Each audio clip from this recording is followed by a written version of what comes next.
28 ივლისს მართლმადიდებელი ეკლესია წმინდა მოწამეების კვირიკესა და მისი დედის ივლიტას ხსენების დღეს აღნიშნავს. წმინდანები კვირიკესა და მისი დედის ივლიტას ხსენების დღეს აღნიშნავს. წმინდანები მართლმადიდებლობისთვის აწამეს ამ დროს წმინდა კვირიკე მხოლოდ 3 წლის იყო. მისი ხელის მტევანი საქართველოში ინახება.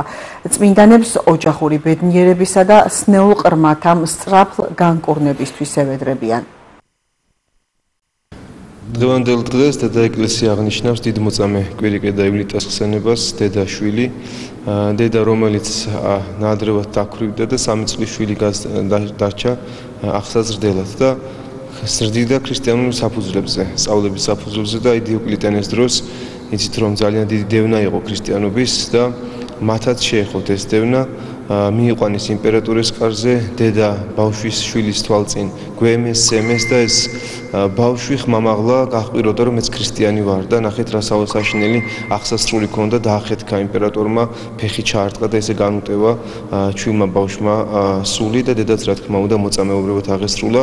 მადლობდა რომ შვილი უადრესად თავის უწინარესად მოუწოდა უფალმა რომ გამხდარიყო წმინეთა ზეციურ მოქალაქე.